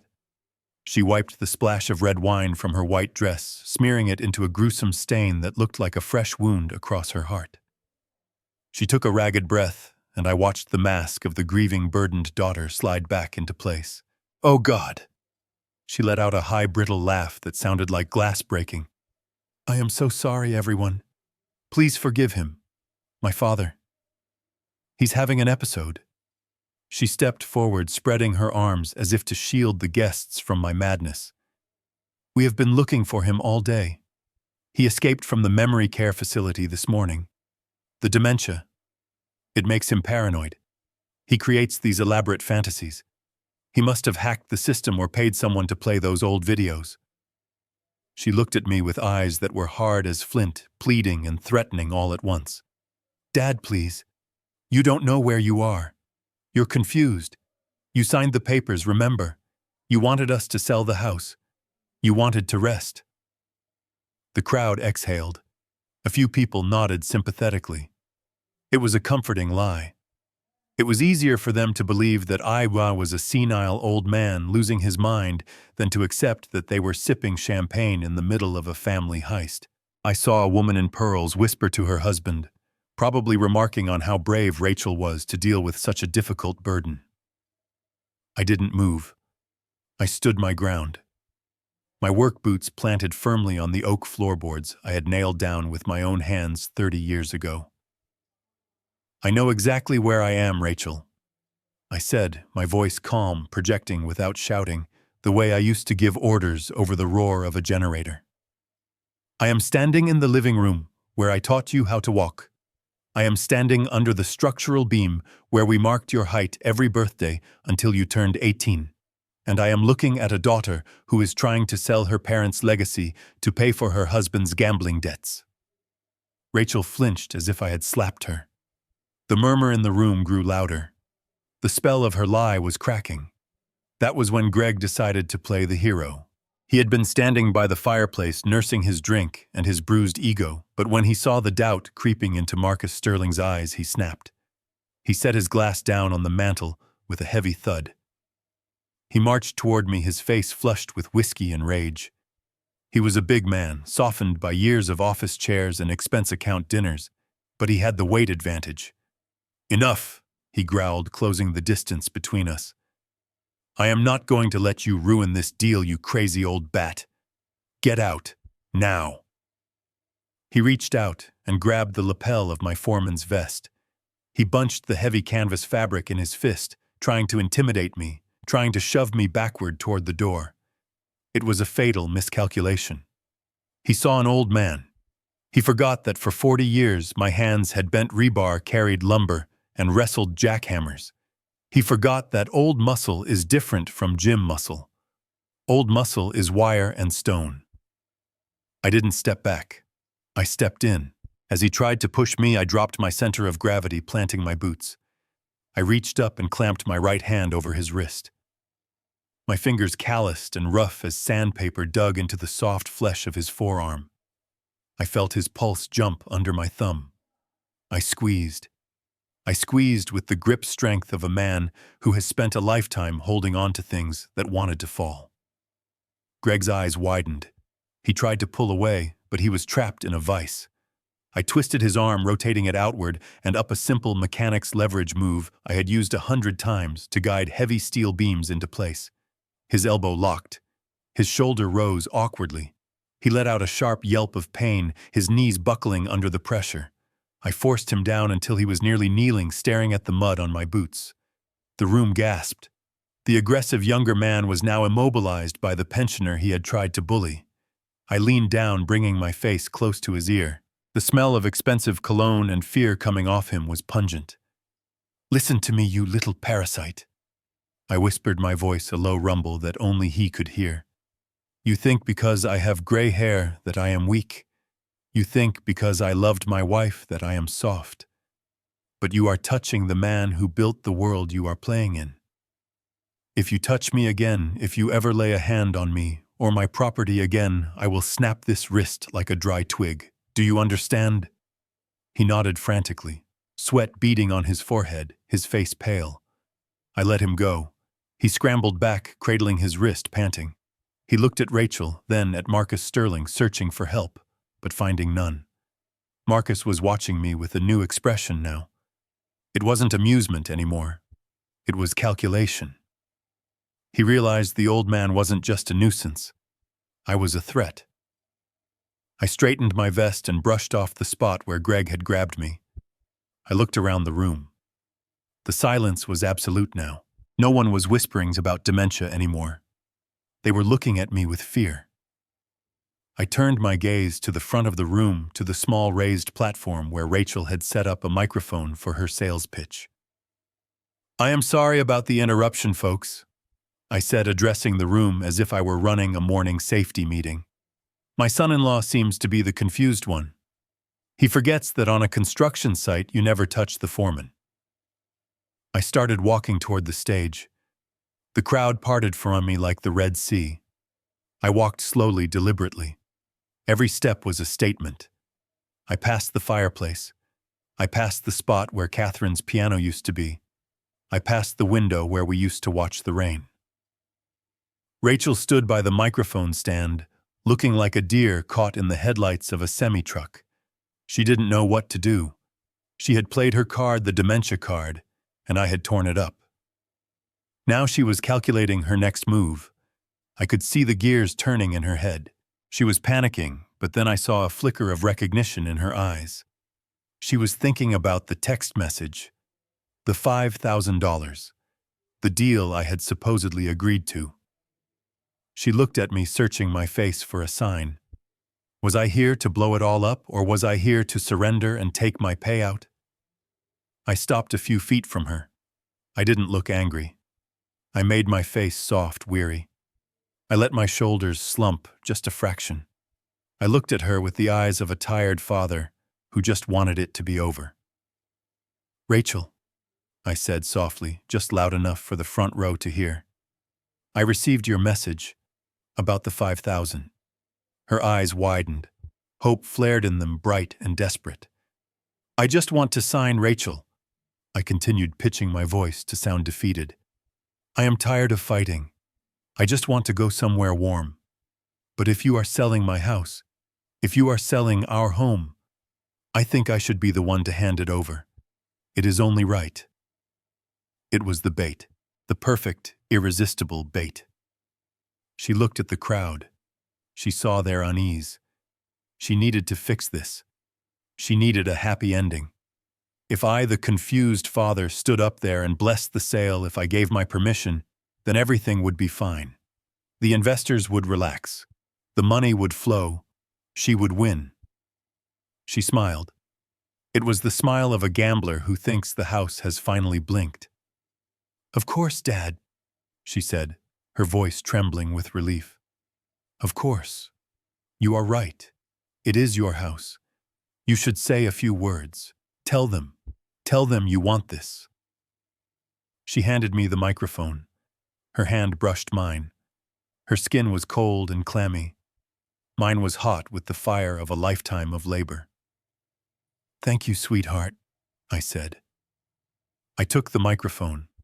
It felt heavy in my hand like a hammer. Rachel stepped back, nodding encouragingly at me, then looking at Marcus Sterling with a triumphant gleam in her eyes. "See," she mouthed to him. I handled it. She had no idea. I turned to face the crowd. I saw their faces waiting, expecting a senile ramble or a tearful goodbye.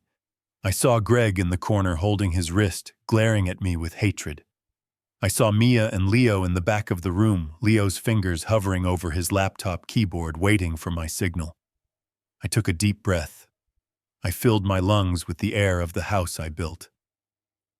"Good evening, everyone," I said, my voice amplified, clear and strong, resonating off the high ceilings. "My daughter tells me that you are all here to buy a piece of the American dream. She tells me that this house is just an asset, a line item on a spreadsheet, to be liquidated for quick cash." I paused. I looked directly at Marcus Sterling.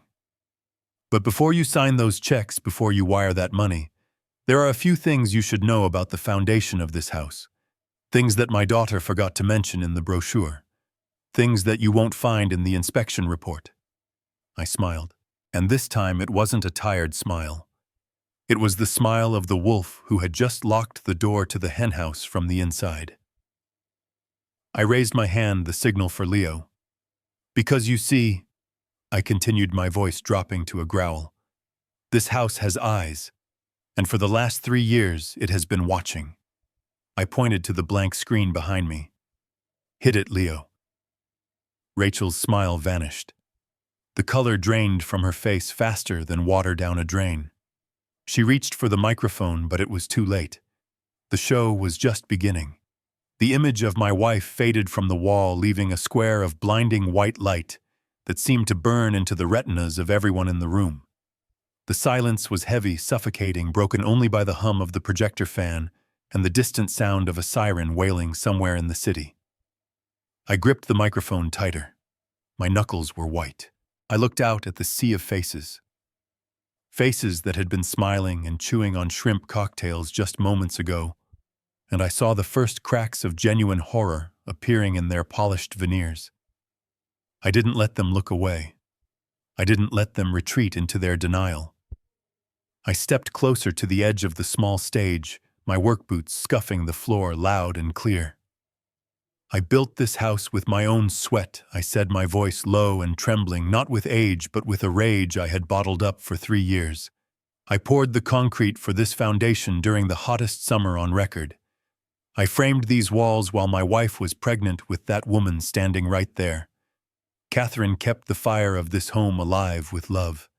She filled these rooms with laughter and warmth and the smell of baking bread. She made this place a sanctuary. And my daughter, she repaid that sacrifice not with gratitude, not with love, but with this." I pointed a shaking finger at the blank screen. "Show them, Mia. Show them what loyalty looks like in the Caldwell family." From the back of the room, hidden in the shadows, my granddaughter pressed a key. The white light flickered and resolved into a new image. The timestamp in the corner read October 14th, 2023. It was less than 6 months ago. The camera angle was low, hidden on the bookshelf, looking up at the armchair, where Catherine used to spend her days gazing out at the garden. On the screen, Catherine looked frail, her hands shaking as she held a cup of tea. Rachel was standing over her. But this wasn't the Rachel in the white cocktail dress. This was a Rachel in a stained tracksuit, her hair messy, her face twisted into a mask of pure, unfiltered malice. "Drink it," Rachel snapped on the screen. Her voice was amplified through the expensive sound system booming off the walls like thunder. "I don't want it," Catherine whispered, her voice thin and terrified. "It makes me dizzy, Rachel. please." "I didn't ask what you want," Rachel screamed. And then in high definition, 40 feet wide, my daughter raised her hand and slapped my wife across the face. The sound was sickening. A sharp, wet crack that echoed through the silent party like a gunshot. In the room, a woman in the front row gasped and covered her mouth. A man dropped his champagne glass, the crystal shattering on the floor, but no one looked at the mess. They couldn't take their eyes off the screen. On the video, Catherine began to cry, shrinking back into the chair. Rachel didn't stop. She grabbed a handful of her mother's gray hair and yanked her head back, forcing the cup to her lips. "You are going to drink this, and then you are going to sign the power of attorney amendment." Rachel hissed, her face inches from her mother's terrified eyes. "I am sick of waiting for you to die. Do you hear me? I have debts to pay. Drink it." I watched the video, tears streaming down my face. I had seen it before, in the storage unit, but seeing it here in the very room where it happened, watching the monsters wear human skin, it broke something inside me forever. "Turn it off!" Rachel shrieked in the present. She was clawing at her throat, her eyes wide and manic. "That's not real. That's a deepfake. He made it with A. He's trying to frame me." She looked around the room, desperate for an ally. Marcus Sterling was staring at the screen, his face pale, his calculation turning into self-preservation. He began to back away toward the door. But we weren't done. "Whatever you do, don't let them leave," I whispered into the microphone. "Because you haven't seen the worst part yet." The video cut to black for a split second, then snapped to a new scene. This one was dated just 3 weeks ago. It was in the kitchen. The camera was high up on top of the fridge. Greg was leaning against the counter, holding a bottle of my vintage whiskey. He was on the phone, laughing. He wasn't talking to Rachel. "Yeah, baby, I know," Greg said on the screen, his voice slurring. "I promise just a few more weeks. The old lady is barely hanging on. And the old man..." He took a swig of the bottle. We started adding the lorazepam to his coffee in the mornings. Just a little at first. Makes him foggy.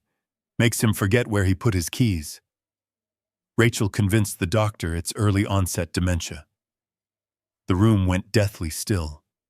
This wasn't just abuse anymore. This was a confession of systematic poisoning. Greg on the screen laughed again, a cruel, ugly sound. "Once we sell the house and dump him in the state ward, he'll be so drugged up he won't even know his own name. Then I'll divorce the bitch, take my cut of the sale, and come to you." Rachel is useful, but God, she's annoying.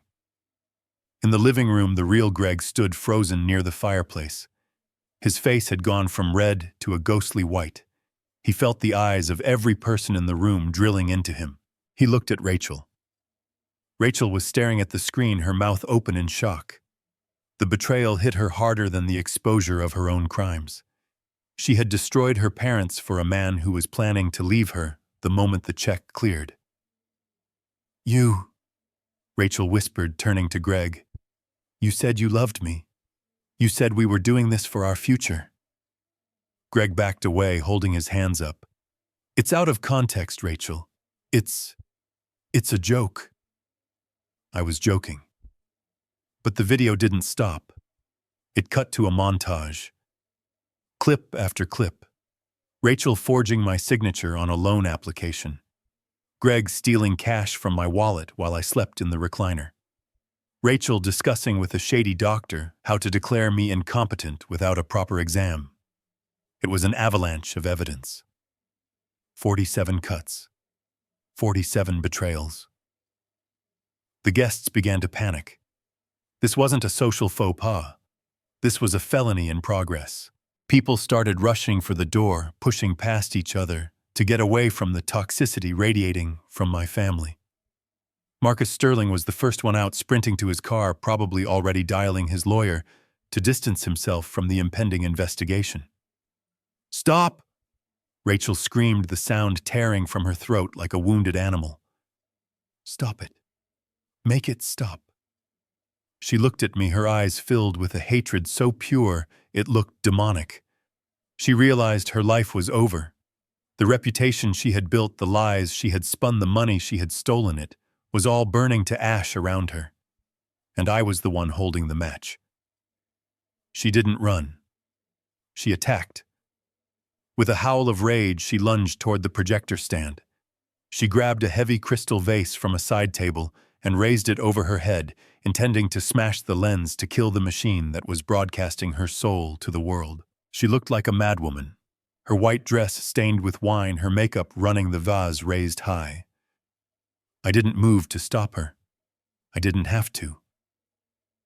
From the back of the room, a voice cut through the chaos like a whip crack.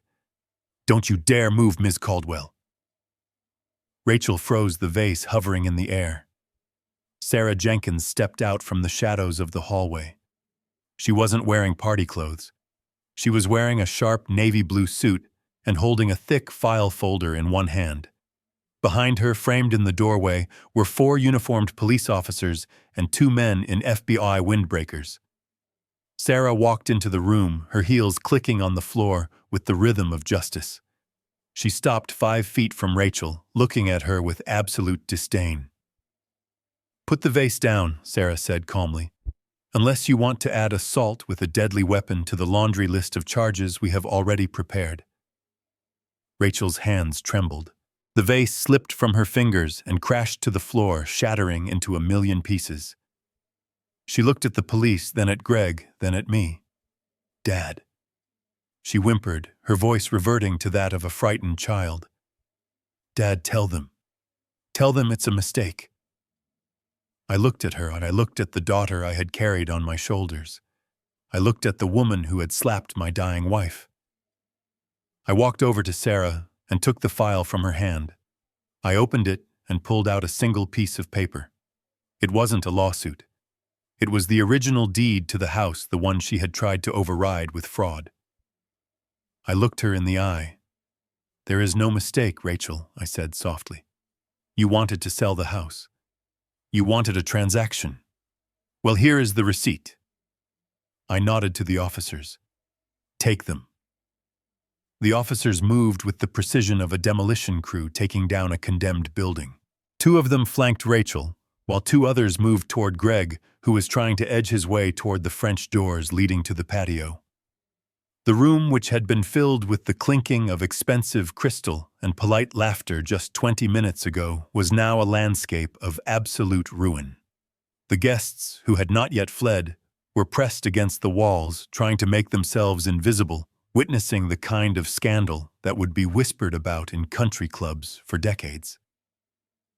Sarah Jenkins stood in the center of the chaos, like a conductor leading a symphony of justice. She didn't raise her voice. She didn't have to. She opened the file folder she had taken from me and began to read the charges aloud. Her voice was clear, cutting through Rachel's sobbing and the low murmur of the police radios. "Rachel Caldwell and Gregory Finch, you are under arrest for conspiracy to commit wire fraud." Sarah turned a page, the sound of the paper crisp in the silent room. "You are also charged with first-degree forgery for the falsification of property deeds and loan documents. But the state is not stopping there. Based on the video evidence provided by the victim and the toxicology reports we have subpoenaed regarding the late Catherine Caldwell, you are further charged with aggravated elder abuse and intentional infliction of physical harm involving the misuse of prescription medication." The words hung in the air, heavy and poisonous. Intentional infliction of physical harm. That was the legal way of saying they had tortured my wife. That was the phrase that turned this from a financial crime into a moral atrocity. Rachel shook her head violently, her hair sticking to her tear-streaked face. "No," she gasped. "That is not true. I was helping her. I was giving her medicine." The doctor said, "The doctor has already been brought in for questioning, Rachel." Sarah cut her off coldly. "He is currently cutting a deal to save his own license. He gave us the original logs. We know you doubled the dosage. We know you wanted to accelerate her decline." Rachel looked at me. Her eyes were wide, searching for the father who used to chase away the monsters under her bed. But she didn't find him. She found the man who had seen the monster she had become. "It wasn't me," she whispered. It wasn't my idea.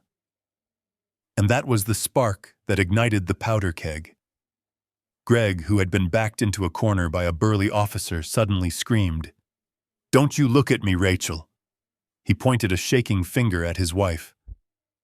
The man who had laughed on video about divorcing her and taking the money was now scrambling to save his own skin. It was a pathetic display of cowardice that made my stomach turn. "Officer, it was all her idea," Greg shouted, his voice cracking. "She is the one who hated them. She is the one who said her parents were taking too long to die. I just wanted to pay off some debts. I didn't touch the medicine. That was all her. She is the one who made her mother sign those papers. I was just in the room. I am a witness. I am a victim here too." Rachel stared at her husband. The betrayal hit her with physical force. Her knees buckled, and the officer had to grab her arm to keep her upright. "You liar!" she screamed. "You told me we needed the money. You told me Marcus Sterling would kill you if you didn't pay him back." "I did this for you, Greg. I killed my own mother for you." The room gasped collectively. She had said it. In her rage and heartbreak, she had confessed. Sarah looked at the lead detective and nodded. "That is an admission on record." The detective stepped forward. "Gregory Finch, give me your hands." "No, no, no," Greg pleaded, backing away until he hit the wall. "I can help you. I have files on Marcus Sterling. I know about the laundering. I can be an informant. Don't arrest me, please." The officer didn't negotiate. He spun Greg around and slammed him against the silk wallpaper. The sound of the handcuffs ratcheting shut was the sweetest sound I had heard in years. Click, click. Greg began to weep loud, heaving sobs that sounded like a child who had dropped his ice cream cone. But there was no innocence in him, just the terrified realization that he wasn't going to Cabo. He was going to a cell where his expensive suits and soft hands would make him very popular. Then they turned to Rachel. She didn't fight physically. She just stood there looking at Greg, who was refusing to even look at her.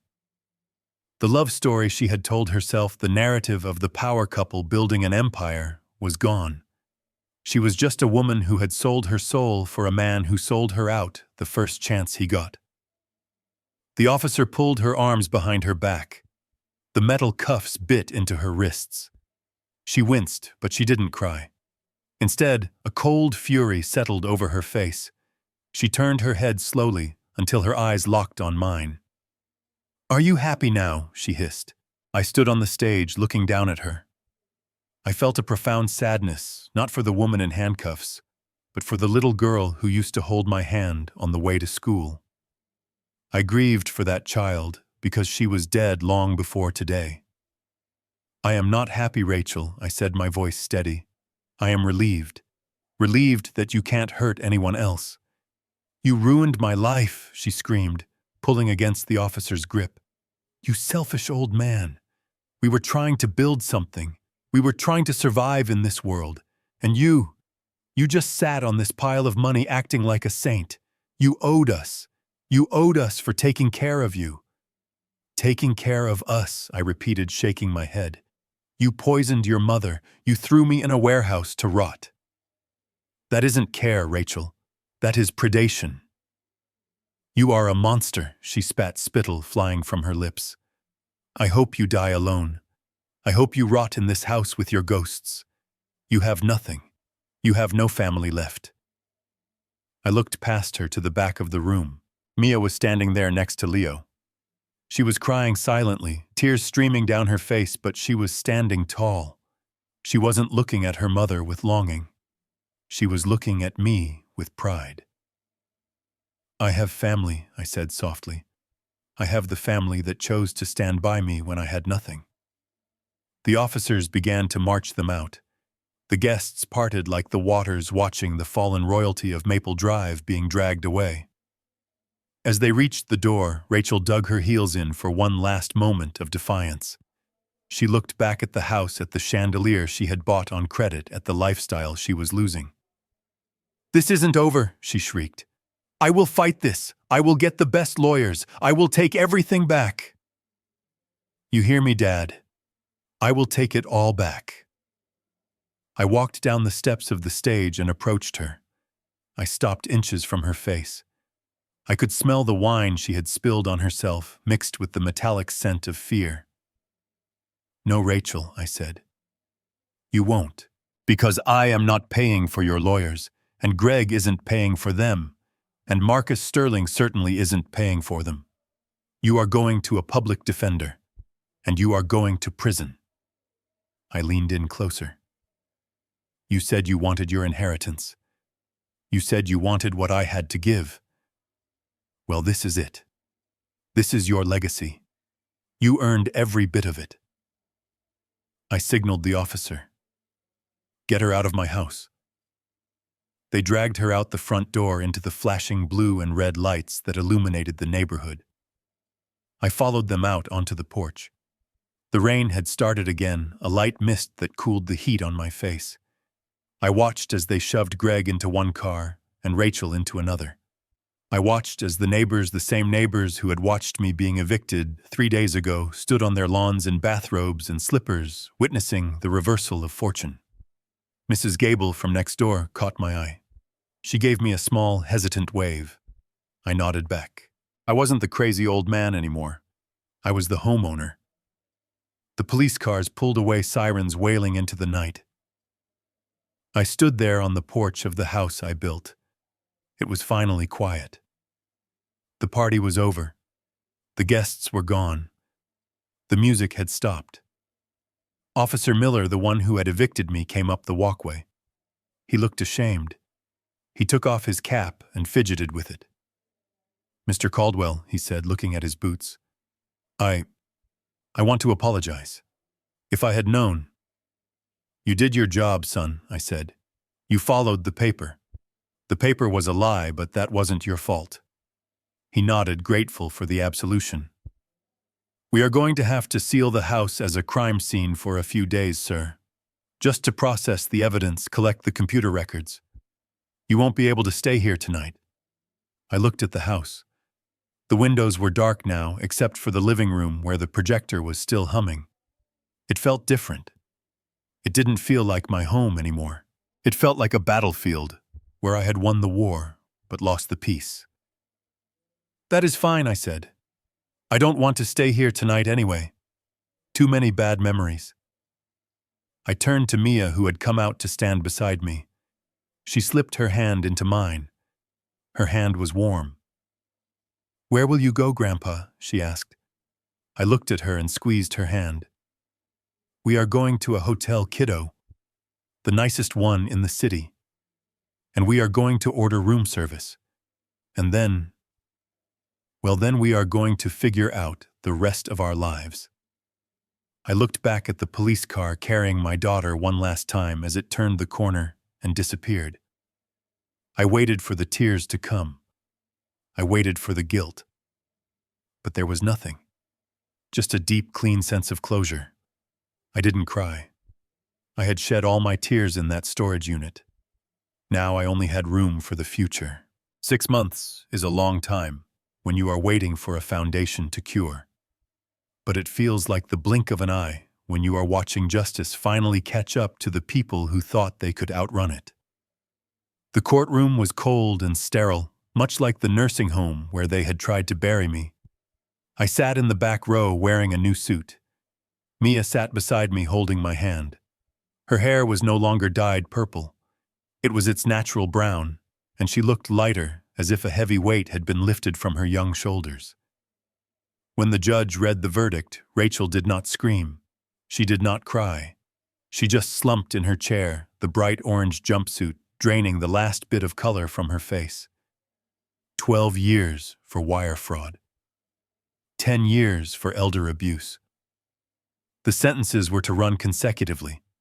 Greg got 15 years because he tried to turn state's evidence against Marcus Sterling, but the feds had enough on him already, so they threw the book at him anyway. As the bailiffs led them away, Rachel looked back one last time. She didn't look at me with hatred anymore. She looked at me with regret. But it was the regret of a gambler who lost not a daughter who missed her father. I watched the heavy oak doors close behind them, and I felt a strange sensation in my chest. It wasn't joy. You don't feel joy when you watch your own child go to prison. It was peace. The kind of peace you feel after a storm has passed and the air is finally clear. The next day, I signed the final papers for the house on Maple Drive. I sold it to a young couple with a baby on the way.